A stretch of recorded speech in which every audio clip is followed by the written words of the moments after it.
Hey there, listener. I'm Christian, a videographer. And I'm Ben, an animator. And I'm Taylor, a visual storyteller. And welcome to the Up and Coming Artist Podcast. Woo! Welcome to the podcast, Taylor. Thanks for having me. Yeah, so glad we could. Now, we met, and correct me if I'm wrong here, at Ground Zero Animation Expo. Is that right? That is absolutely right. Now, how'd you get connected to the convention is our first question here. I don't know if you guys knew Michelle Rincon. I think that's how you pronounce her. Mm-hmm. Yeah. So her and I have been keeping in touch since we both graduated. And she was telling me about some of these expos I should attend, Lightbox being one of them. And then she mentioned about Ground Zero. And I asked her, what's Ground Zero? So then she decided to break it down for me. And oh my gosh, if you saw my Facebook Messenger app, you could see she literally broke it down for me. So I'm reading this. I'm like, holy cow. So this is the real deal. Okay. And I'm reading this and I'm like, wow, this actually sounds a lot of fun. So then I looked into it a little bit more. And when I saw how much it was, I'm like, okay, I'm there. No questions asked. So then I show up, I see her, I talk with everyone. And she wasn't kidding when she said of how small and intimate this convention is. Because after attending expos like CTN or even the Disney Expo or even oh gosh, don't even get me started on WonderCon. It's so, oh my gosh, it's massive. Oh my gosh.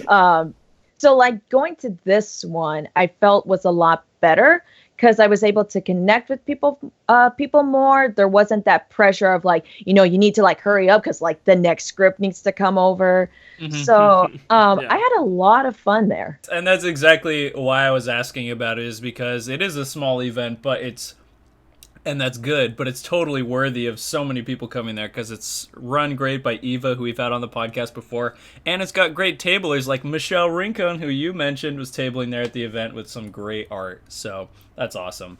And that's where we got to meet you. So let's talk about you. Oh my gosh, I feel so special right now. Yeah. Well, you are special. So we'll ask this again at the end. But for people who are maybe listening to this and they're near a mobile device so that they can be looking at your work while we're talking, where can people go to check out your work online?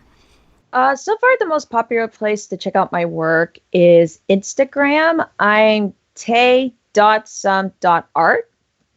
And that's where I mostly post my artwork. But if they want to check out my other accounts, I'm also on Twitter under the same name. And I just started a Facebook, but so far it looks like no one seems to find me except for family and friends. So I'm hoping that'll pick up soon. Yeah, okay. And I'm actually going to be starting a YouTube channel. Not entirely sure when, but it is in the planning process right now. Oh, you heard it here first, folks. Hey-o. Subscribe. That's Smash right. That like button. Now that we've heard a little bit about you, we want to know about what it is that you do. So could you define for us your art? How do I put this? I feel like my answer kind of changes all the time I'm asked this, but it's mostly kind of the same thing. I'm a visual storyteller. So any kind of artwork that I do, there's going to be some kind of a story behind it. And even if it's just the simplest doodle, there's going to be something there. So I do stuff like that, like digital art, illustrations. I do storyboards. Animatics seem to be one of the big things that I do along with the storyboarding. But yeah, for the most part, I used to do animation. In fact, that's what my degree at Cal State Fullerton is in. It's in animation. Shout out. Yeah. Yeah, go Titans. Yeah. I'm about to be one myself. Yeah, oh my gosh, if it weren't for Chuck and Wendy, because they're actually helping me with a story portfolio right now. Oh my gosh, if it weren't for them, I would probably still be in the dark wondering how in the world do I put a portfolio, a story portfolio together. Because you can go online, but there's only so much information you can find that'll work. So going to people who actually are in the business, they know what people are looking for, it seems to help a lot. So they'll tell me oh, this digital artwork works, or this storyboard's like, yes, this is fine, but here, why don't you fix it up a bit? Or in this case, with some parts of my story portfolio, they're like, we see you have some animations in Animax. Yeah, no, take those out. You don't need them. Oh, okay. Yeah. And you're like, but I like those, right? Exactly. I'm like, but I put my heart and soul into these things. And of course, you guys know Chuck, and he's like, no, it doesn't work. You got to take it out. Yeah. And I'm like, okay, I'm not arguing. You know best. So I'm just gonna take him out. If you hear someone crying in a corner, just know that's me. Well, your work is great, and that's what's cool about it. So I do want to get into, you were talking about visual storytelling, but for people who haven't seen your work online yet, you tell stories through illustration, character designs, you have comics in your sketchbook you've been posting recently, which are really fun. Some really strong character design, and I almost thought that's how you were going to define yourself as an artist. So it's cool for me to see that you take it even a step further. It's like, no, this is more than just good-looking characters, good-looking art. I'm telling a story with the art that I create. So what kind of got you inspired to do that in the first place? I guess I've always been inspired by like Disney movies, because I actually had a bit of a rough childhood growing up, but then again, what artist really hasn't? Sorry guys, but yeah. For the most part, that's true. So like the Disney animated films were my escape. And when I mean escape, I mean they were like really my escape. Like they made me forget about my troubles for those like 1.5 to 2 hours. And that's what I really loved about them, is that they had such lovable characters, a great way of storytelling, and visuals. Well, we all know it's Disney. I mean, It's just beautiful. So that's what kind of got me started, at least making it like a hobby, I want to say. So then it wasn't until right before I hit middle school when I was like, oh my gosh, I know what I want to be when I grow up. I want to be an animator. Yeah. So when I told my folks, because originally I told them I wanted to be a vet, but then when I found out what I'd have to do and then discovering my love for animation, they were like, what? What do you mean you don't want to be a vet anymore? I'm like, no, I'm going to be an animator. That was the longest conversation about life choices I think I've ever had with them. Yeah, but they were very supportive after we talked for a while. And I'm like, and I told them, just the process, like thinking up of how to make a character move or how to basically get this point of the story across. That's what really captured me.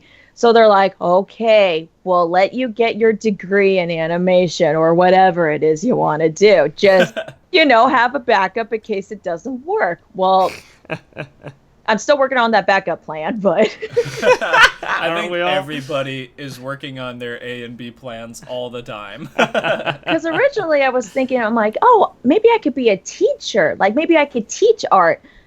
Yeah, no, that didn't work out. Turns out I can't teach that well. Aw. Well, I think that's super cool that you kind of learned your style from watching those Disney films. And what do you think it was about the drawing or the characters or the storytelling that drew you in? Was it the line quality? Was it the emotional connection? What was it for you? I think honestly it was a bit of both. The characters were so appealing and there was so much emotion in those characters, like expressions, that I think that's what also, aside from not just the storytelling, but what also captured me was that the characters, even though they were animated, they still felt very lifelike. And I think that's what made me kind of, as a child, had more of a connection to them because they felt real. So from that point on, that's when I kind of was like, oh, I want to be an artist. I want to be able to, draw these kind of characters. And then as time went on, I'm like, oh, I want to be a storyteller as well. Not only draw what they're going to look like, but also write them, like tell how their lives are like, what the journey is going to be, and what the end results are. So, yeah, basically watching the Disney films and seeing how lifelike they looked as a child and feeling that emotional connection, that's what pretty much got me on this path. Oh, that's awesome. Do you have a favorite Disney film? Oh man, that's a pretty Loaded tough question. Yeah. yeah, and I'm pretty sure that a friend of mine who I told her about this the moment we said this interview was going to happen, and she's like, "You better tell me what day it's going to be on, because I'm going to be listening in." Oh. Pretty sure on this part she's going to be like, "Oh no, why would you ask that?" And what's that friend's name? Sorry, before you answer that, what's that friend's name so we can shout her out right now? Her name is Allison. Oh, Allison! shout out Allison! Hey, Hey, Allison, what's your favorite Disney movie? Let's see. If I had to narrow down my all-time favorite Disney movie, oh dang, this is a tough one. I guess for animation, I want to say The Little Mermaid. Actually, Yeah. I know it's like start of the Disney Renaissance. yeah, and funny enough, the Renaissance is my favorite art era. So I did not know about. Basically, I didn't know about like Disney having like all these different kind of eras until I think it was the Walt Treasures exhibit about a few years back, maybe 2013, when I found out about that, and that The Little Mermaid was the beginning of the Renaissance era.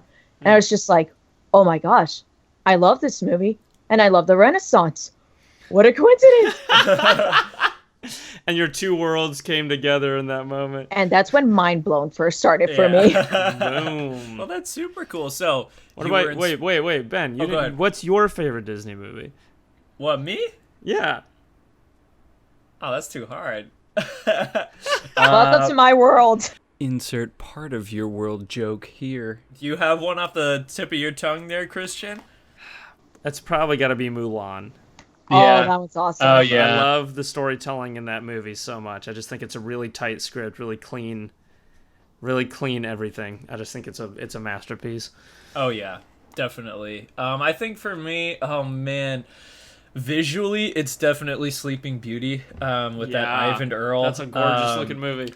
I think storytelling-wise, I don't know if that one's my favorite, but we'll put that as a temporary favorite for now. Because I'm like, there's just too many classics, you know. Mulan would probably be in my top, 3 or 4 for sure. Anyway, so many greats.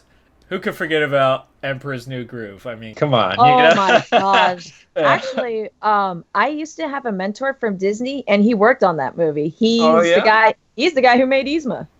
Oh, really? Whoa, that's Yeah. crazy. And who was that? His name is Dale Baer. Oh, yeah, Dale Baer. Yeah, that guy's awesome. Yeah. I actually met him by chance, and Oh, really? yeah. I don't know. Do you guys want me to tell you the story real quick? Yes, please. we do. All right, I want you to Okay. say before you start, this is how I met Dale Baer. Okay. So this is how I met Dale Baer. Once upon a time, in a place called El Dorado High School, This is great.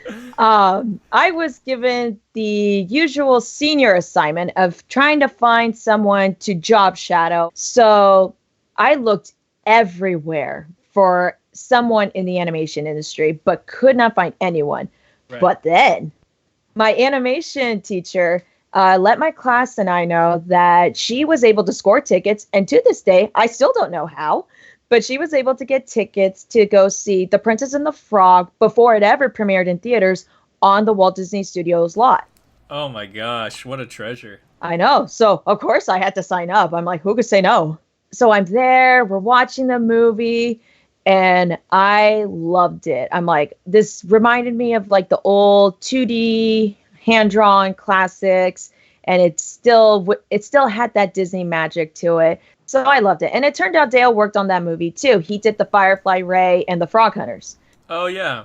So afterwards, they had a surprise for us. They had like a little, I don't want to say carnival, but more like a little festival for the guests that had shown up. So there was like games, little like museum props from like past Disney movies, like the Black nice. Pearl from Pirates of the Caribbean was there. Oh, what? Whoa. Oh my gosh. I have to find the picture, but yeah, I remember seeing that thing. I was about to make a really cheesy pun about like treasure after you said that, but I withheld, you know. No, you gotta do it now. You told me, you gotta do it. The moment's gone. I've forgotten it.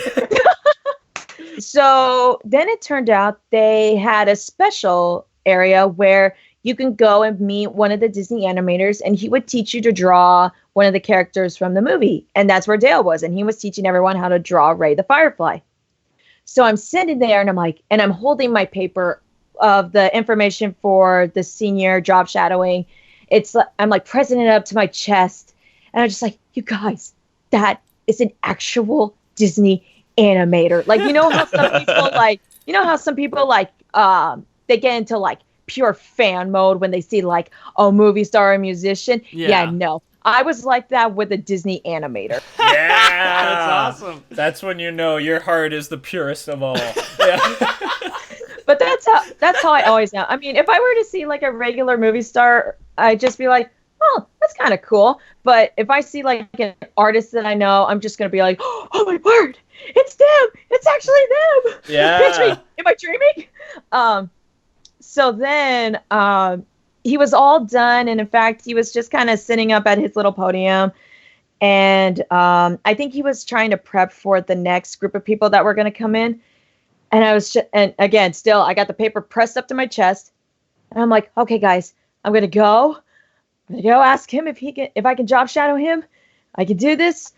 And they're like, Taylor, aren't you gonna go? And I'm like, guys, I can't feel my legs. Yeah. Oh man. And they're like, are you serious? I'm like, guys, I can't move right now. So next thing I know, my whole class is literally behind me, right down to the chaperones too. They're all pushing me up the stage.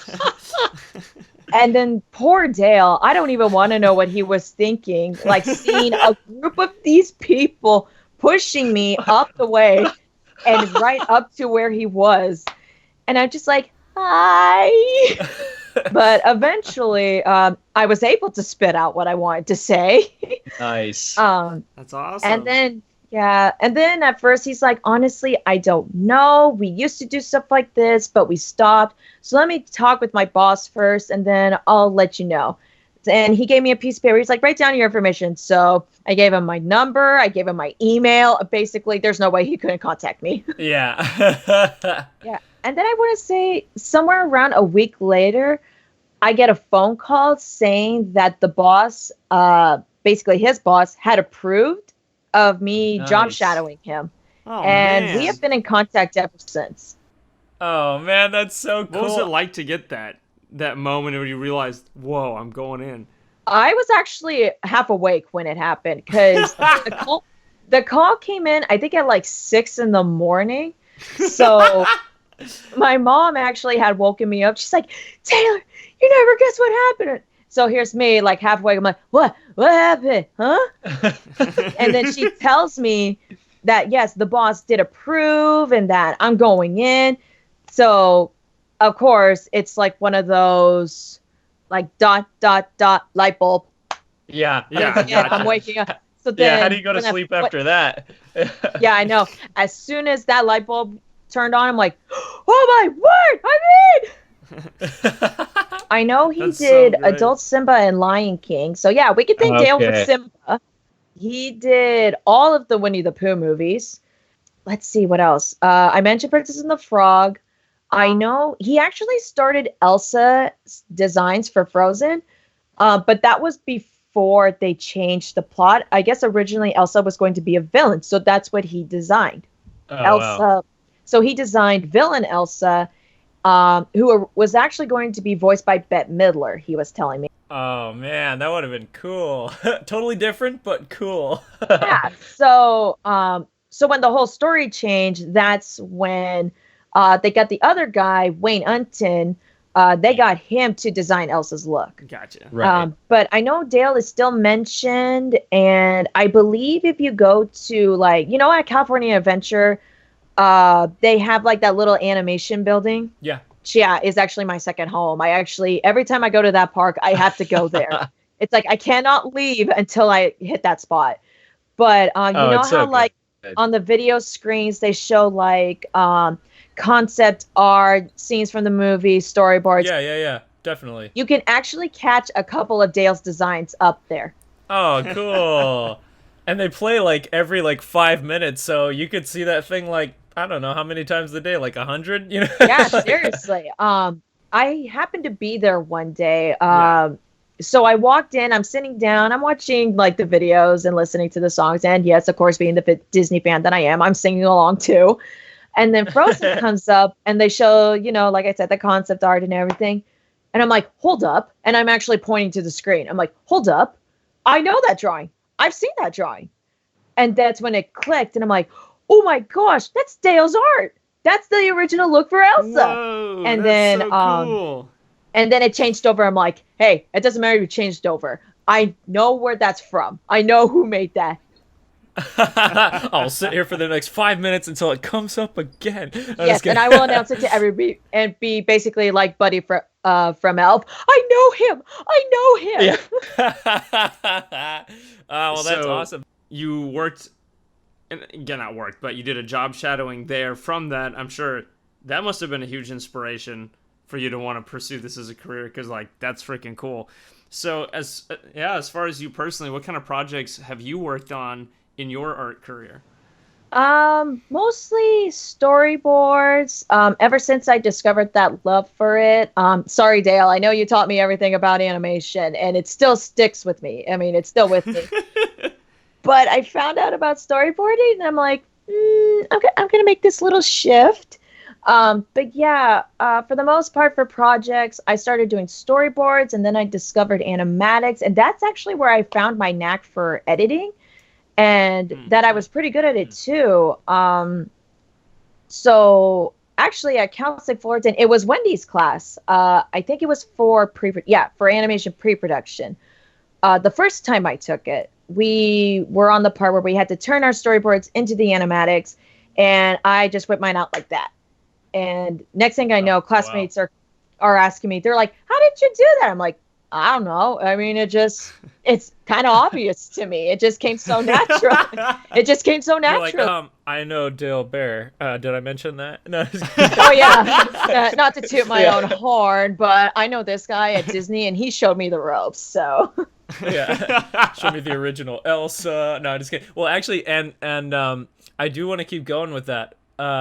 But that's actually how I want to maybe transition with what Christian said to what you had said about Dale Baer, and that is, what are some of the things that he taught you and that you learned in school that have really helped you create the art that you do now? I want to say, before I get into like the whole thing about it, one point that I do remember for sure that stuck with me, and that I relearned again in Chuck's class for his storyboarding, was about the grid. Because what Dale had shown me is that, at least for 2D, I'm not entirely sure how it works for 3D. I haven't worked with 3D animating. So to all of you out there who are 3D animators, if you guys do use this method, forgive me. I just don't know it. I've only used Maya for modeling, not for animation. So I don't know how it works. But one thing Dale taught me was to use the grid for the ground for 2D. So he'll show me, like, he drew out a grid, and then he put like a bunch of paper on top of it, and then was like, okay, my character's going to start here. I'm going to have him walk over. So he was on, like, say, this square. And then when he takes that step, it's going to be on this square, and then so on and so forth. So that's where he showed. Oh, gotcha. So that's where he showed me the importance of the grid, at least I said for 2D. It came up again, but for storyboarding. And oh my gosh, this is one of the fondest memories I have of Chuck. And this is Chuck Grebe, for everyone who didn't go to Cal State Fullerton like Taylor and I. One of the things he brought up, and I can still picture this, I'm sitting in the back of the classroom. There, he has his giant projection of a storyboard shot. And next thing I know, he's slapping his hand on this screen. And I'm like, where's he going with this? And he's like, guys, I see this every time. And I just want to let you know that not everyone uses the grid, but you have to realize it's important for storyboard. We need to know where your characters are standing in perspective. And again, he's slapping the board, and he's like, use the freaking grid. Yeah. And then he calmly and nonchalantly went on to the next subject. And I'm like, oh my gosh, this is awesome. Yeah. You're like, all my dreams are coming true. All the stories I've heard of Chuck are true. And it's awesome. Yeah, so that's one thing. There was like a bunch of other things that Dale had taught me too, especially like when it came to, I want to say it was character design, because one of the things, it didn't involve the job shadowing. This was actually afterwards when he told me I could come back anytime, just give him a heads up. So I would work on like little animations. So he would give me some pointers of like, I see how you animate this and I see how your character looks here. You may want to like tweak it a bit. So that's where I feel that his advice really got me started when I started at Cal State Fullerton, because there were even some things, aside from like the whole grid thing with Chuck, there was a 2D animation class I took. I forgot the professor's name. I remembered when he brought up about like the book by Richard Williams and some other things too, when we had to animate for the class. I'm sitting there and I'm thinking, I already knew this stuff. Dale taught me this already. So I just flew on by in that class because I was like, okay, well, I already know this, so I'll put what Dale taught me to the test. And it worked out. I mean, I think my favorite assignment in that class, is again, from what even Dale taught me, was the final, which is there's a present on a table and your character or characters have to interact with it in some way. So mine was that these two random guys, they come in, they see this present, and they're like, I wonder what this is. No dialogue, mind you. It's just their expressions. So they open the box, they look inside, and they're like, I still don't know what this is. So one of them like pulls it out, and it's a bomb, and it goes off on them. And then you just see like the ash and soot all over their faces, and one of them is like really mad while the other one is just like, whoops. Yeah. That's awesome. That's great. Well, and speaking of Disney, I believe that test was a test that was started at Disney. So Dale giving you the info up front, you're already a master before you even done the Disney test. No, that's true. I never thought about that. I thought it was just Dale and I having fun, but yeah, I guess so. And what was the stuff he was going over? Sorry, this is animation nerd out time. Alrighty. Was he teaching you mostly like the principles, or for people who don't know the principles of animation, there's 12 that were set up by the 9 old men at Disney and are still used in CG and live action. I mean, and anything that uses any kind of animation today, like timing, spacing, appeal, acting. So was that the kind of stuff Dale was going over with you? I think for the most part, he was teaching me about like the posing and, as I said, like the expressions, and also the appearance of the characters and how they tie in when you actually animate them. And again, the grid. Let's not forget the grid. Well, that's awesome. So now I want to transition back into what Christian was talking about earlier, and that is your love for storytelling through editing that you discovered through animatics. So I guess what I want to ask about that is that storytelling aspect what draws you to editing, you think, or what aspect about it is appealing to you? I guess the whole process of like trying to put it together, kind of like putting pieces of a puzzle together. Because I've seen some animatics where it's just strictly the storyboard shots, and I always found that kind of, well, I don't want to say boring because I feel like that sounds mean. It's a safe place to be mean. Oh, well, in that case, I'm just kidding. Yeah. But I always felt it could use that little, I guess, pizzazz. So I always love like adding dialogue if possible, or music and sound effects. I actually have a website up, which I actually forgot to mention earlier, but I know you guys said you would bring it up again later, where I have storyboards. That's the first page you'll see when you go to my site, is where you'll see the storyboards, and then right beneath you see a picture tile for an animatic. You click on it and it'll take you to the video. So could you tell us what that website is? Because it's always a good time for a plug. Yay! I want to apologize here because the title or the link address is kind of long, and mostly because my name is long. It's all good. So my website is Taylor's Summerlin dash storyart.weebly.com. And if you guys like, I could email you the link to it later, just because, like I said, it's super long. And yeah, that'd be great. Yeah, I actually I had brought this up to a coworker of mine, so I had told him about like my art and such because he seemed like really interested. And then I brought up my website, and he's like, "Oh, can you write it down for me? I want to check it out." So I tried to write it down in this little notebook, but when I tried to go like the regular sideways, because again, how long the name is, it didn't fit. So I had to turn the notebook horizontally, and it barely fit. So I hand this thing to Clayton, and oh gosh, I felt so bad. I'm handing it to him like this, and he had the face of, "You couldn't have written it the other way." Well, okay, I'll take this too. It's fine. Yeah.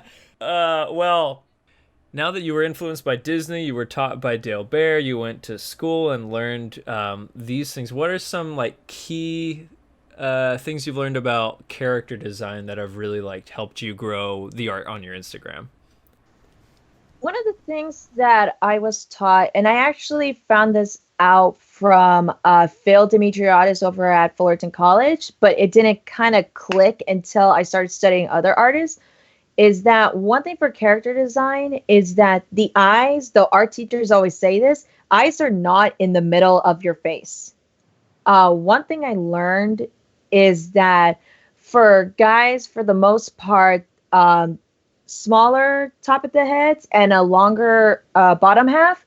And then for women, it's reversed. They have a larger part of the head and then a smaller like bottom area, if that made sense. Yeah, totally. Longer or like bigger jawline typically, maybe, right? There we go. That's what I'm like, why am I trying to blank on this part? But yeah, that's exactly what it is. So yeah, that's one of the things I learned that really helped. And then also from what I learned from Chuck and Wendy over at Cal State Fullerton was on the physiques, because one thing that I didn't notice, but Chuck and Wendy caught on when I was actually applying to be a Disney character artist apprentice, was that some of the physiques for my characters were almost roughly the same. So I'm sorry, but some of the men almost had feminine like body shapes. So then Wendy, I can still picture this, when I had like a sheet of paper out showing my designs for a couple of characters I did, she took her pencil and she was sketching like how men's body types usually look like how far down the arms would go, or how tall they are compared to like women and such. So I feel that really helped as well. And then Chuck was actually the one who showed me about eye shapes and the emotions that can go with them. Not that I didn't have it before, but I feel like they got stronger because I spoke with Chuck. He really like dug into it. And again, I can still picture myself. I'm sitting there, he's holding out a piece of paper and he's sketching away, showing me. He's like, "This is what you did here. Now you need to really push that. If you're going to basically be in with the big leagues, you have to be at least close enough to their level." So I feel like that really worked with my character designs, because then I've been like really pushing it afterwards. And then I don't know if it's shown on like my Instagram, but like as time went on, my characters, for the most part, have been getting stronger little by little. Yeah, it looks great. Thank you. So yeah, again, it was mostly them. And then I also studied other artists too, that I think that's what also helped me with my style. Because originally I wasn't going to go with the Disney style. That was just what got me started on the path. But I did pick up I searched online, I picked up books with like artwork in them, and I studied that. And then ironically enough, every one of the artists that I looked up had some connection to Disney, or for the most part, they were a Disney artist. And I'm just like, are you serious? Yeah. And then, so then after some time, like, okay, I guess I'm going to have at least a sprinkle of like the Disney style in there. Yeah. So yeah, even my professors now, because I actually went back to Fullerton College to get certified in storyboarding. Oh wow, that's Nice. awesome. Thank you. Um, so even then, I even did an animatic, which is the most recent one I did, when I showed it to the whole class. And so the video's all done. He looks to me and he's like, "Are you going after Disney?" And he gives me like this really serious look, and I'm just like, and I'm just thinking, am I in trouble if I am? So I was just, and I'm also battling a cold at the time, so my mind is just like thinking the worst, and I'm just like, yeah, but I'm open-minded. Yeah. He's like, well, if that's the case, and then all of a sudden he's in like a chipper, happy kind of mood, giving me advice if I do stick with the Disney style, or if I decide, like have Disney, but also be being open-minded and sticking and trying out other styles as well. And I'm just like, wow, you did a complete 180 there. Yeah. Well, that's super cool. We've talked about you learning animation. So you as the animator, you as the character designer, you as the animatic editor. So in all those ways, being a storyteller. So what I want to ask now is, where do you want to take your storytelling into the future, and what do you want to do with those stories? My hope is that one day, an animation studio. I mean, if Disney, great. I mean, my style fits, so might as well. Why not? Yeah, why not? I mean, clearly we're a perfect fit. Yeah. It is a small world after all. Yeah. But in all honesty, I would love just like any kind of animation studio that makes like family friendly kind of films to hire me. Because I also write. I should have mentioned that earlier. I'm also a writer. I'm actually currently writing a book. Oh, wow. Nice. Yeah, so I actually have someone helping me out because she fits the age group, at least the starting age group that I have for this book. And so from what she's reading and from what her dad has been telling me, it definitely does fit that family friendly, again, Disney level kind of feel. Mm. Actually, if you guys wanted to have like at least a sneak preview of what my story is about in the book, there's actually 2 animatics of it on my website. Ooh. Yeah, and they're actually, and again, they're both the same story, so they won't be that hard to find. Because this is a story idea I've actually tackled with for a very long time. In fact, this was the one whose character designs Chuck and Wendy were helping me with when I was applying for the character design apprenticeship, which I actually almost got, but got beat out last minute. Oh man. Yeah. That's a bummer.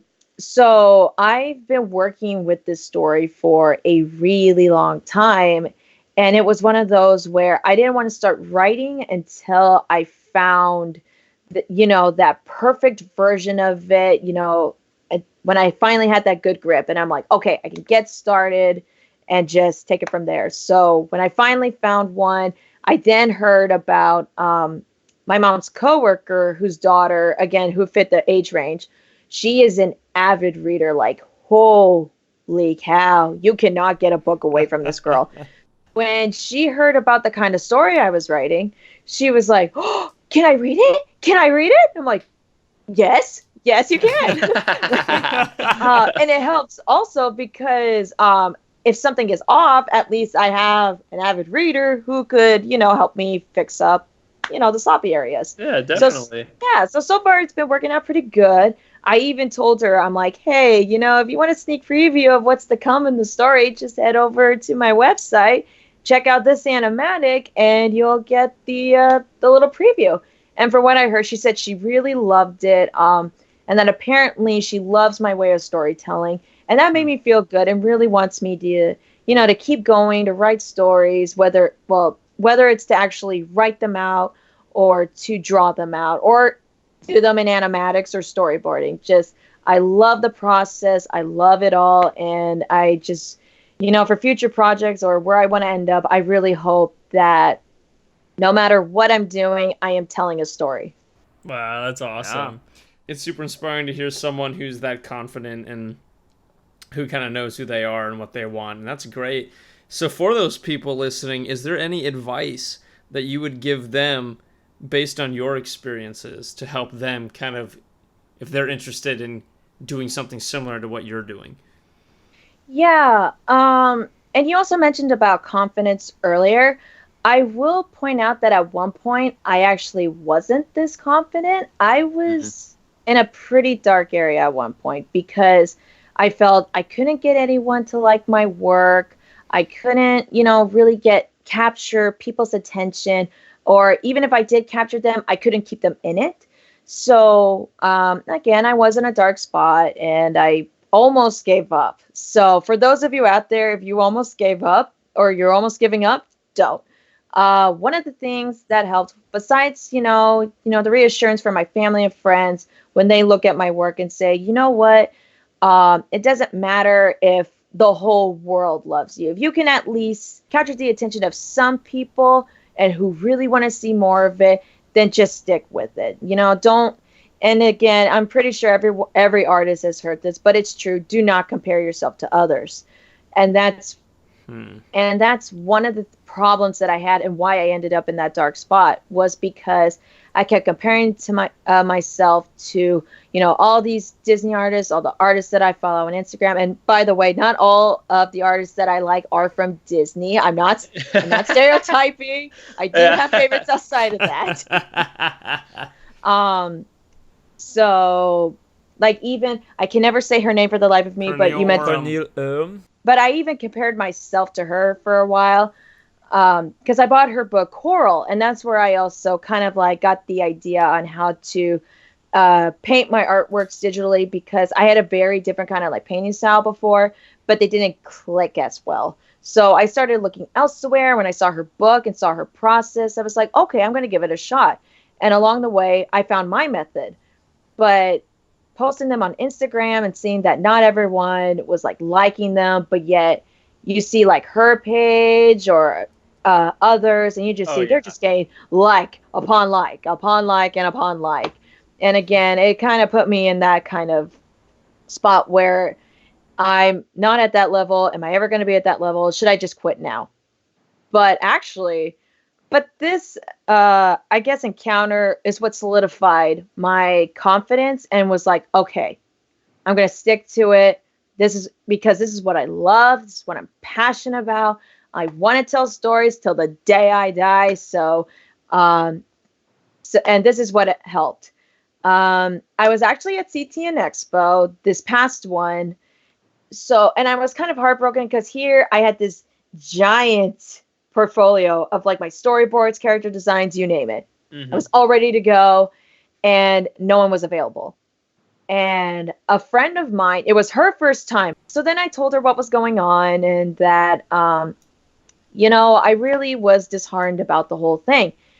And she turned to me in the best way possible because, again, we're in a crowded area and she could barely turn around. So she did her best to turn to look at me. And she says, you don't have to just stick to fan art to capture people's attention. Because that was one of the things I was pointing out. I'm like, maybe it's because I'm not doing enough fan art. Maybe I should just stick with that and don't do anything original until I get that following that I've been looking for. And she's like, no, don't do that. I mean, yes, still do fan art. I mean, that's how you'll at least get the word out and get people's attention, but also show them that you can't do original stuff.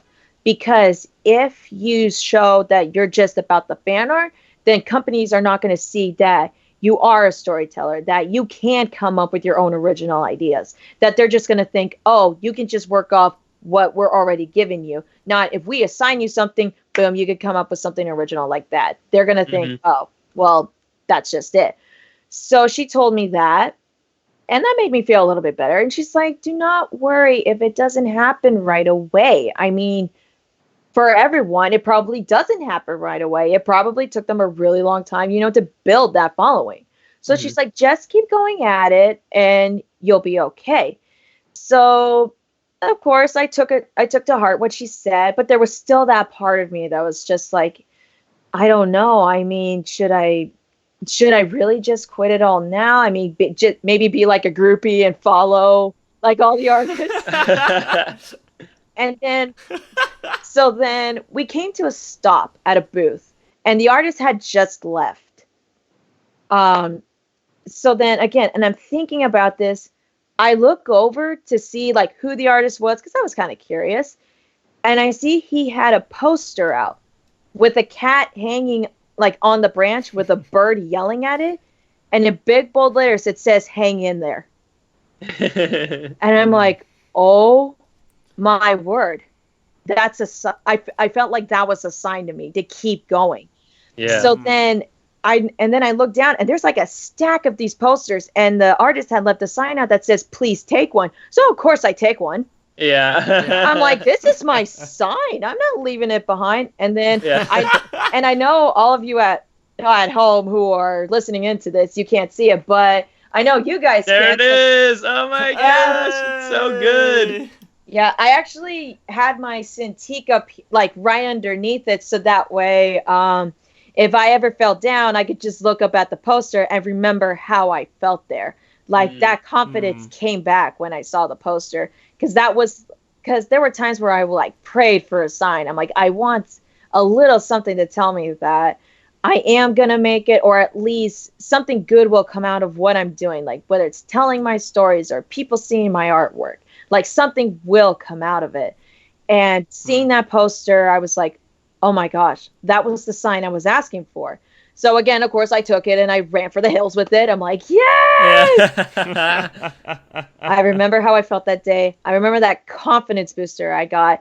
So I'm going to stick to it, and we'll see where it goes. And so far, it's been going great, because if I had not basically seen that poster and stuck to that, what I was saying, like, it's going to be okay and such, like if I didn't hang in there, I don't think we would be having this interview right now, honestly. Yeah. Wow. And that would be a super huge bummer. Yeah. Yeah, so, and I don't remember who the artist was, so if you're out there and you designed that poster, thanks! Yeah. Yes. We'll shout it out. Shout out? Shout out, question mark? Yeah. Well, Shout out to be continued. that's right. Yes. Well, and speaking of shout out to be continued, we got to shout out your work, and you mentioned your website. So where can people go to check out your amazing art online?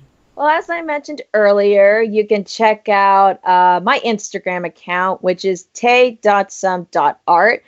Yeah, and then there's like that little caricature of myself on there. Let's see. So there's Instagram. On Twitter, I'm under the same name, Taste Some Art. I do post some artwork there, but not as much as in my Instagram. If you really want to see my artwork, check out my Instagram. But if you also want to see, sometimes I post stuff on Twitter. Like I said, Taste Some Art there as well. I just started a Facebook, also Taste Some Art, but yeah, again, let's hope that picks up soon. Hang in there. Hang in there. I am. Just like the cat in the poster, I'm hanging in there. Yeah. Let's see. I'm planning on starting a YouTube channel soon. So, unfortunately, I can't give much detail out on that. But don't worry. When I get everything handled out, I will put it on Instagram, Twitter, Facebook. Yeah, send it to us, and we'll shout you out again on the podcast. Alrighty. Yeah. And let's see what else. Vimeo and my website actually go hand in hand. Oh, cool. Oh, nice. Yeah, it's because Vimeo is where I post my animatics. And it's my website where the link to the videos are. I figured it'd be easier. So yeah, on my website, which is, again, apologies for the super long name, but it's so all one word, Taylor Summerlin, then dash storyart.weebly.com. And like I said, I'll email you guys if it's too complicated. Because like I said, that'd be great. No, I actually found it with a Google search. Yes, like a boss. Yes, hanging in there. Yeah. So yeah, for those of you who haven't seen my site yet, when it opens up, it'll say there'll be like a little bar that'll say story portfolio with the same caricature as my Instagram account. It'll be on there as well with my name. I believe it'll have my email address and the website link as well. But if you scroll down the page, you'll actually see my storyboards, and then right underneath each one is the animatic that goes to the storyboard. And all you have to do is just click on the picture tile, and then it'll take you to the Vimeo video. Gotcha. It's super fancy. Oh, thank you. Yes. Fancy website. Awesome. So, thank you so much for coming on the podcast, Taylor. It has been so fun to get to talk with you. Not only do you tell amazing stories through your art, but here just talking with us, you've told some fantastic stories. I know. And we are so excited to see where you're going into the future. It's so awesome. Oh, thank you guys so much for having me. This has been loads of fun. And again, this is actually my very first interview ever. So I hope Many more to come. Many Oh, more to yeah. come. Yeah. For sure. And remember, you, just like Taylor, have a whole school of people behind you pushing you along the way. Don't give up, you guys. Hang in there. Oh man, well, I'm so glad that Christian and I had the opportunity to talk with Taylor about her fantastic work. And you can check that out at @TaySomeArt, like we said in the podcast. And now I'd turn to Christian, but Christian isn't here now to go over the artist promos with us. So if you've been checking out the podcast for the last couple of months, Christian had the opportunity to table at Ground Zero Animation Expo, which Taylor shouted out in this episode, and that's where we met Taylor. So we've been shouting out all the artists that were able to come to our booth and share their amazing artwork with us, and we want to share it with all of you. So I'm just going to go through them real quick, and because Christian's not here, I think I'm just going to take reactions from Christian's audio in this episode and just paste them over here to make it seem like he's actually here with me.